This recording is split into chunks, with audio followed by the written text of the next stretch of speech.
今日咧，我去旺角買嘢啦，啲樓上店嚟嘅水晶店，咁咧就令我有好多感觸啊！因為我個水晶店咧就係一個大廈叫做好望角啊，旺角嘅好望角大廈。咁呢座大廈咧，我其實咧喺小學已經入過去啲單位嘅啦，以至到咧中學初中階段都經常入嘅，但後尾就冇。點解咧？因為我有個同學。小學二年級去到中三咧，佢係我個同學啦，好朋友啦。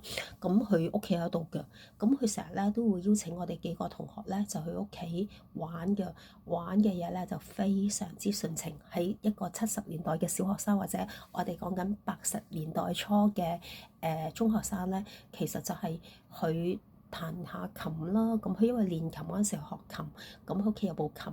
咁我哋聽佢彈琴啦，或者大家玩下波子棋，或者玩下盲棋。橫棋係啲咩嘢咧？如果冇記錯，就應該係嗰陣時我哋有象棋啦。象棋將佢切埋啲紙一半，然後就反轉去，就啱啱吸晒嘅嗰啲我兩隻色嘅棋子。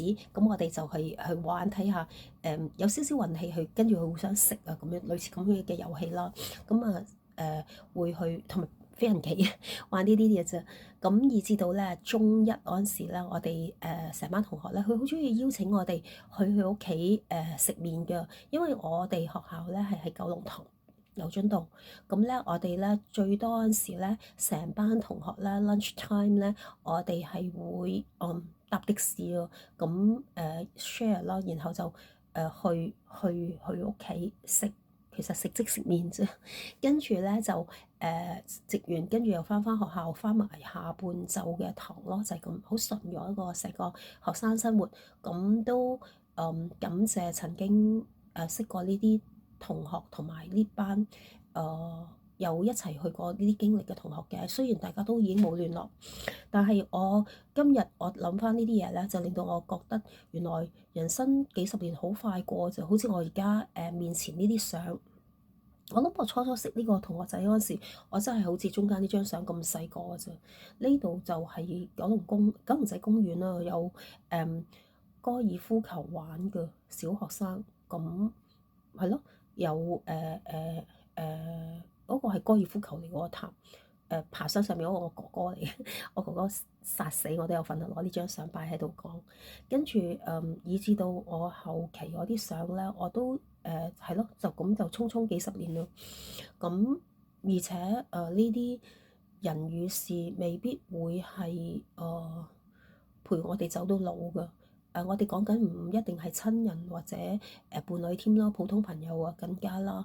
咁我唔係 lesbian 呢個女同學嚟嘅，我哋係好朋友嘅啫。更加冇走到老啊，冇聯絡添啊。咁好似唔知係咪因為香港嘅社會比較變化大、複雜大，其實有陣時真係就算係咁細嘅地方，你就冇再聯絡就冇噶咯，都已經唔係講緊話移民啦或者點啦咁樣，咁真係失咗聯絡嘅喎。咁但係我姐會覺得我慢慢開始，特別而家退咗休啦，開始一個人生嘅另外一個階段，我就反思到我哋要真係珍惜我哋目前或者當下，因為人生呢個過程入邊咧，我哋最重要嘅唔係你最終得到乜啦，係你個過程入邊你得着同埋開唔開心一個歷練咯。因為我最近喺網都聽到有啲人啦，去share 佢哋嘅人生經驗，我覺得都好啱嘅。我哋做人咧，其實如果你話係我哋離開咗呢個世界咧，人總會死啦，係咪？如果當我哋走咗之後，一啲普通人咧，可能再唔好講話一兩代啊，過幾十年咧，你喺呢個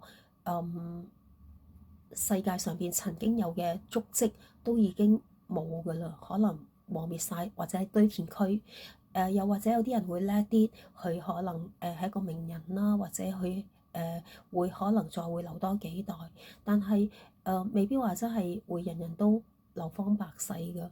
咁甚或乎有啲人係遺臭萬年啦。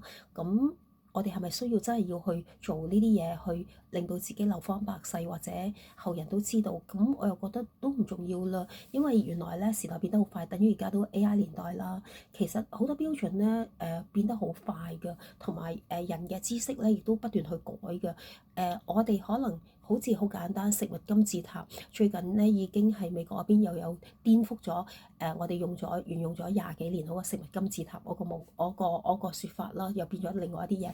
咁變咗我哋其實我覺得好多嘢都係真係呢一刻咯，呢一刻我哋經歷成個過程，我哋要珍惜開心係最重要咯，因為你去到最終。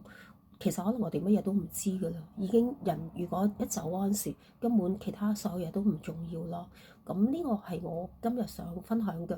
我咧就啱啱開始嘗試做分享嘅啫，就可能論盡啲，但我一剔過，我遲啲咧就會嘗試下再可以 edit 啦，或者會影多少少片唔同題材嘅，咁去消磨時間。其實我就唔係想做咩 YouTuber 嘅，我真係希望可以同大家分享下嘢咯。如果所以我唔會造假，但我覺得好奇怪，因為佢有啲 statistic 可以睇㗎嘛 YouTube。